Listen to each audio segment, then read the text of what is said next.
actual definition of person acts knowingly or with knowledge with respect to the result of his conduct, because in the indictment it is alleged as intentional. It's still in mind, Judge. Is it still in? Wait, You you have right? a staple copy, Toby? Why is it? I just did mine. It's in mine too. The second If the paragraph. person acts knowingly? But you would need that for theft anyhow. Right. Well, we have the definition in there, but I will tell you where, let me make sure I'm. So we say the following definition apply to the offense of burglary, robbery, and theft. Yeah, it's still in there for theft, It's but we took it out. Okay, so you know where it says mental state? The following definitions apply to the offense of capital murder. You see that at the bottom of page 4. It's on mine, Judge, right below intentionally. Let me see yours. Mine too, Judge. I think we have printed the wrong one.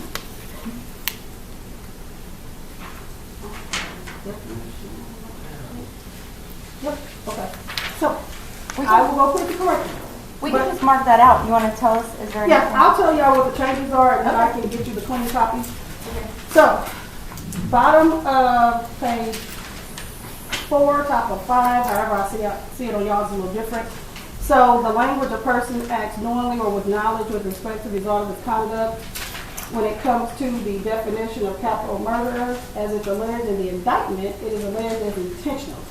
So, does that make sense? That definition is taken out? All right. So you're taking up those two lines. Yes, for under capital murder.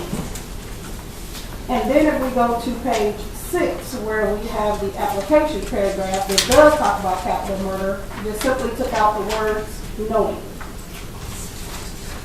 Because, once again, indictment says intentional. All right. On the other place, also the change that Mr. Watson wanted, that remains. I did not take that out. And the only other thing is, so when I got the updated verdict form, it still didn't have the or. So we just put the or in. But other than that, that's the only change. It's just basically to the application paragraph of capital murder and to the definitions of defining the mental states in capital murder. Does that make sense to everybody? Yes, Your Honor.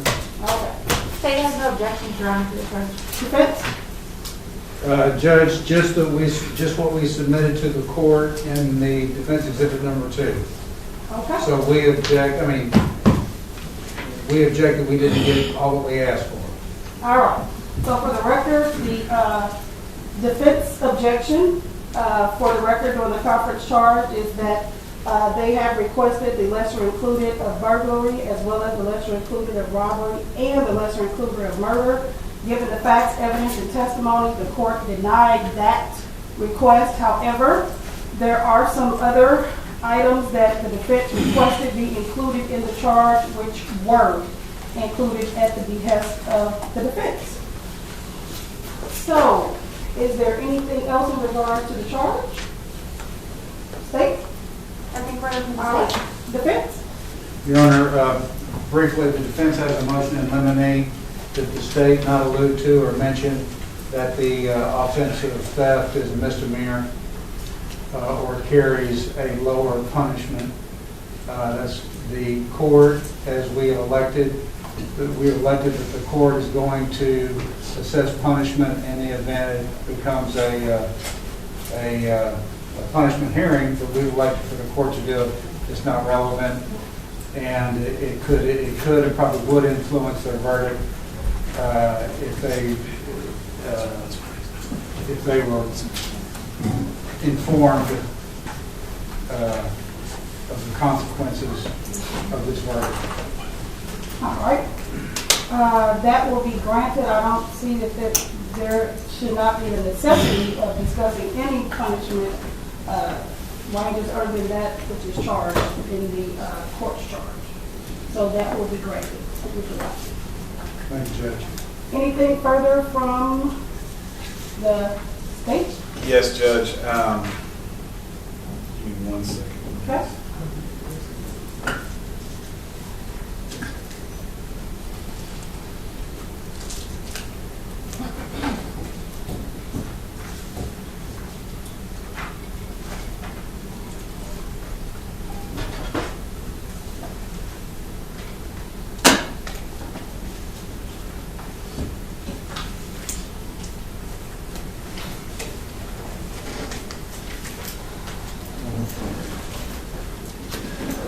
Judge, at this time, we'll offer State's Exhibits 322, 323, 324, and 325. These are pictures of the boards that we've been using throughout this trial as demonstrative purposes.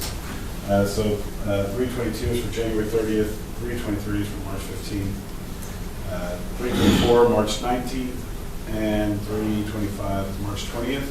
And we'll offer these for record purposes. For record, no objection, Your Honor.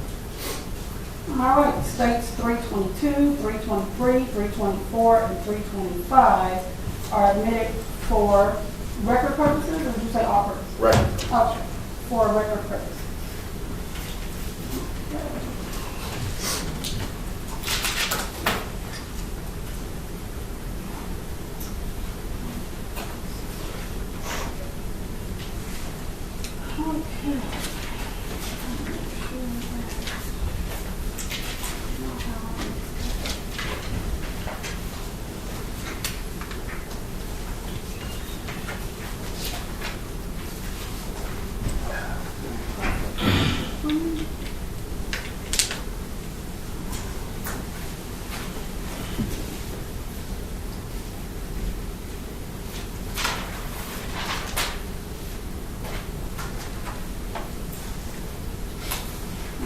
Let's see, I have corrected it.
I will go print.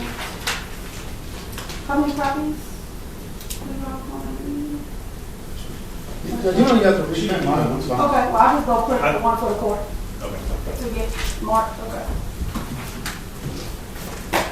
Well, you know what, Judge, I think we'll take one copy then, Okay. if you I will. are going to get it.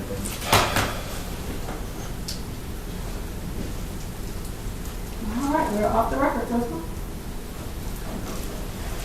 And we're not streaming either.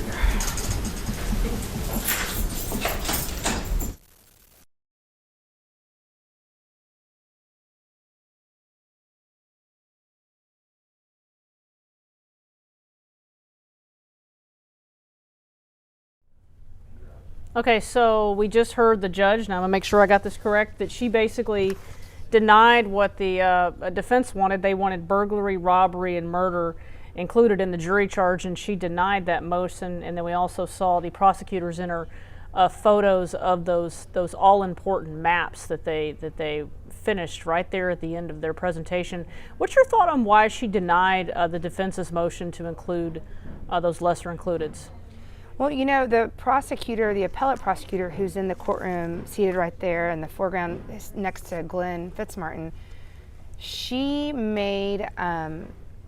said the right thing, meaning what the law says, whenever she asked the judge to require the defense to make a showing of why the defense should be entitled to those lessers, and then in response, I don't know that the defense made that showing, and so for the judge to deny the inclusion of instructions for those three lessers kind of is what I kind of expected she would do.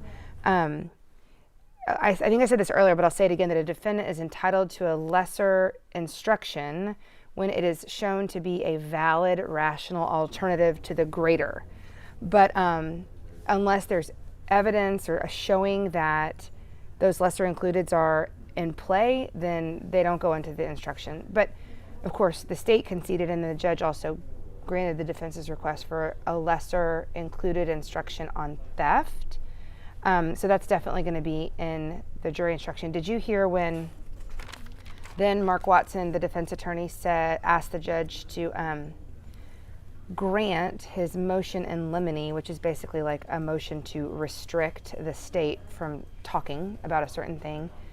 The judge granted his motion when he said he wanted the state not to be able to discuss that the offense of theft, which is going to be in the instruction as a lesser included, is a lesser crime, meaning a misdemeanor, or could be a misdemeanor, and would maybe then have a lesser related range of punishment because that might influence the jury. So that was a motion by the defense to keep the state from basically saying, what are you going to do, jury? Find him guilty of a lesser, and then this guy just gets a misdemeanor and 6 months in jail? I mean, not that the government would do it that way, but the defense has effectively restricted the state from arguing like that because the judge granted its motion. What do you expect in closing arguments, if you were Glenn Fitzmartin, what's your closing argument going to be? Well, so I did not watch his opening, though I know that you did. I would expect that his closing argument would, not in a repetitious or a redundant way, but sort of mirror his opening. I'm presuming that he opened the case by telling the jury what they could expect to see, and then I would expect he would come back on closing argument and then tell the jury, all right, we brought you what we said we'd bring you, and here's why it means that Chemirmir is guilty.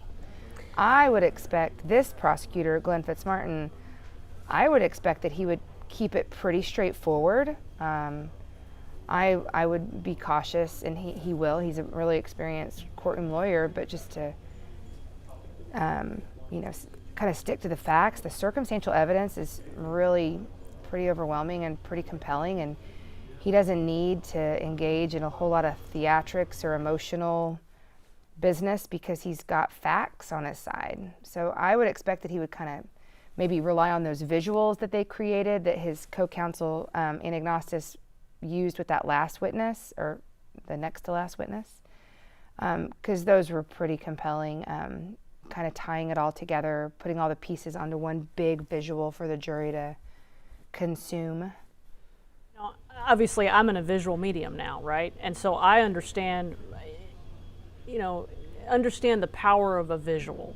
Right. And the visual of seeing that cell phone evidence places him, his phone, in the Walmart parking lot, with Mary Brooks, and then places his cell phone, then places him, in the vicinity of her apartment, and then in the vicinity of this,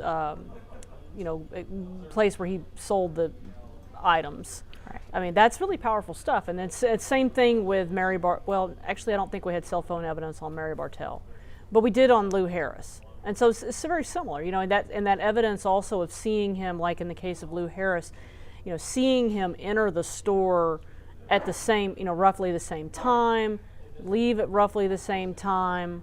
And it's all powerful stuff. And, the judge is back. Yeah. I don't know what that means. Well, no audio yet. Okay.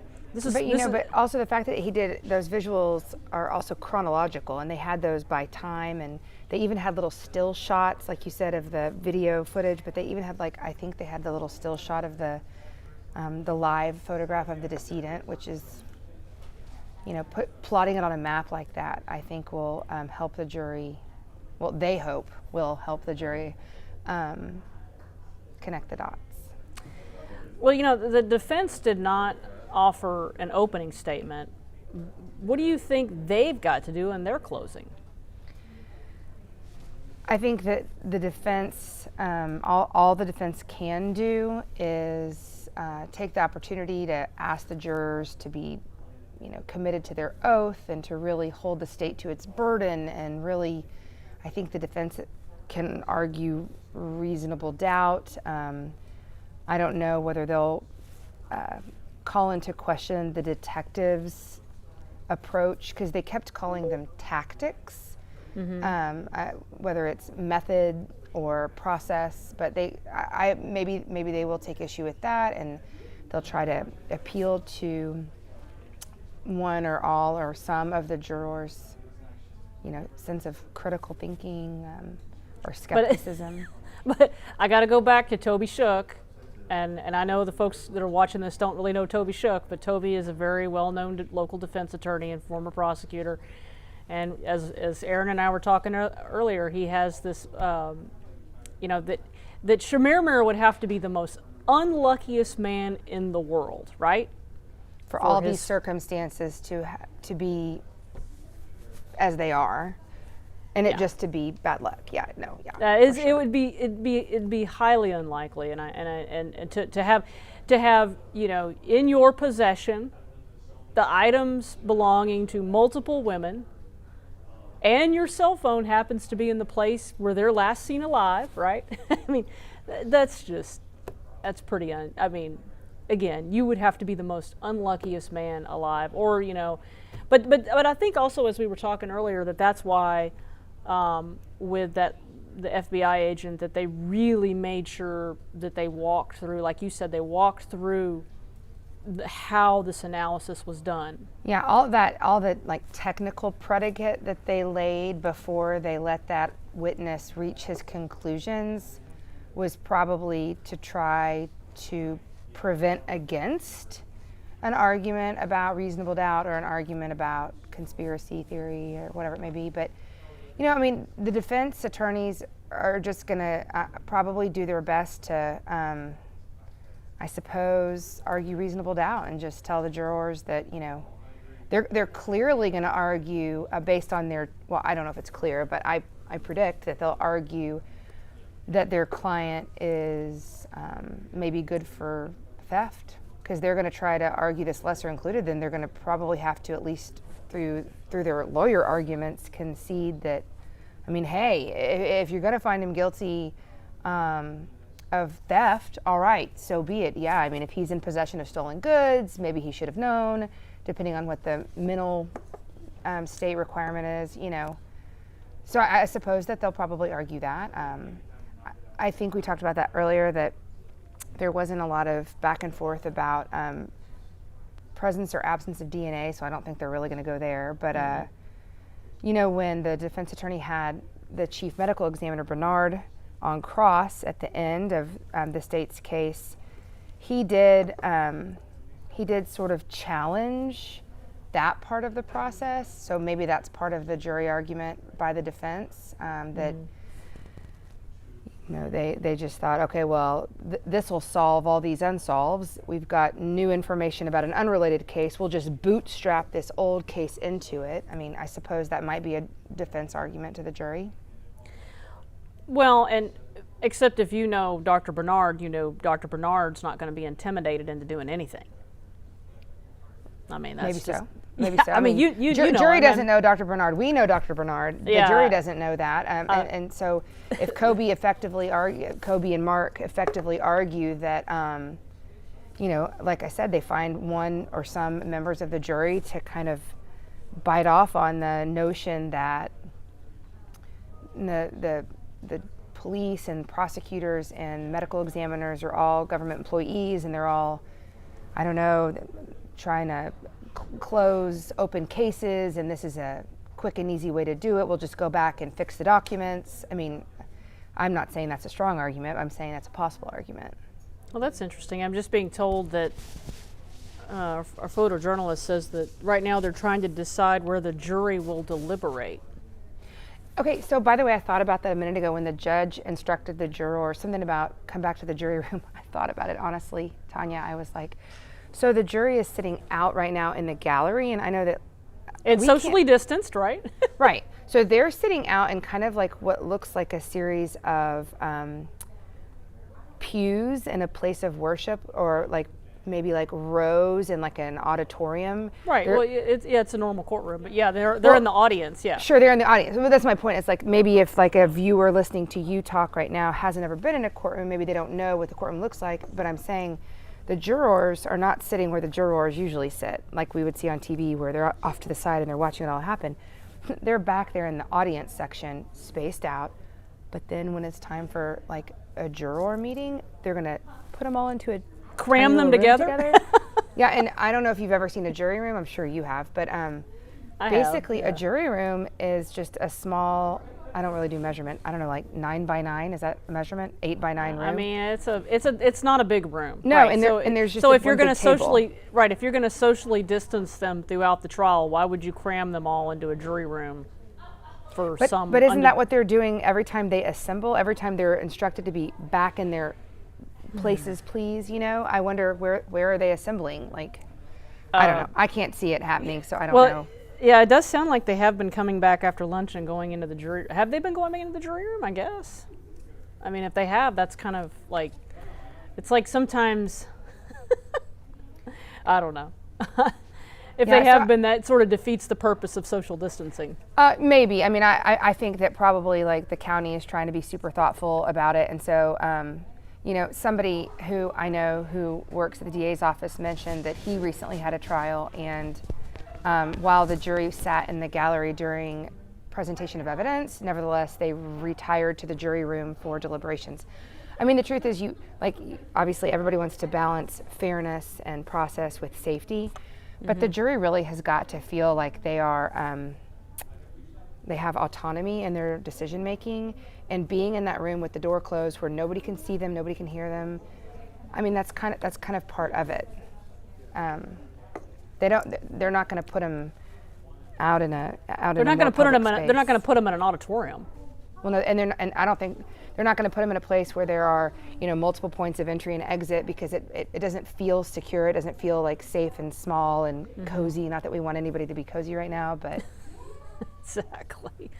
Yeah, I don't know. It continues to be for the last year and a half since COVID got started, a very weird world that we've been living in, and yeah, I do think it's really good, at least, that some of the participants, instead of having maybe their mouth and nose covered, even though that's definitely the safest to mitigate the spread of the virus, at least they have like the clear face shield. Because I think it's so important to be able to read expression and to see people's full countenance, to really like perceive them and understand them. And I think that it's been good that those witnesses on the witness stand have not been shielded or masked, because that way the jurors, even though they're a little bit far away right now, but at least that way they can really like watch them. And everybody listens differently, and some people listen and read at the same time. And so I think that's probably really good that those witnesses have not had to wear masks. And I guess it sounds like the judge gave them a choice. Like you can be masked or unmasked on the witness stand. Did you hear that? Yes. And we had some police officers. I noticed it was mostly the Plano police officers that actually kept their masks on. Most of our witnesses took their masks off, but the Plano police officers, my recollection is most of them wore their masks. And I'm with you. When I watch a witness, I want to see their full face. Just like you said, it's hard to catch expressions. It's, there's just something about a mask that it's hard to catch, everything about even what a person's saying. It just you get the full effect. Yeah, I think, without the mask. I'm thinking about it now. So obviously, Chemirmir was interviewed by police detectives pre-pandemic, right? So his interview, much of which I did not see, but at least in the interview, when the detective is talking to him, anyone perceiving the interview can like see the defendant's face and watch the whatever. I'm trying to think right now if I have any active cases where I have a witness or a client who's being interviewed and is masked, and how that would play. Yeah, I can't even, I'm trying to picture a Dallas Police Department interview room. Will they put maybe a plexi between the interviewer and the interviewee? I don't know. I haven't seen any, witness, any interviews, post, now, during the COVID era, right? That'll be an interesting thing to see. I don't know. Yeah, well, many of those will only become ripe for litigation right about now, if you know what I mean. So. Right. Well, and speaking of Chemirmir's interviews, he did an interview with Brian Tabor, with the Dallas police detective, and he also did one with a Plano detective. And I gotta be honest, it's so hard for me to listen to because I really just couldn't understand him. And ever so often the judge would have stop the tape and have the detective kind of explain what the heck he was saying. But it was very hard because it was like 3 hours of just, I don't understand what this man is saying, and some of it I understood, but very little. Don't you think it might have been hard for Detective Tabor to understand him even in the moment? Yeah, I just think that part of it was maybe the audio, that was coming into my ear, but. True. I mean, I really desperately wanted a transcript, really desperately, and I don't know if the jury was okay. There's the judge. Case of defense. How would you like to proceed?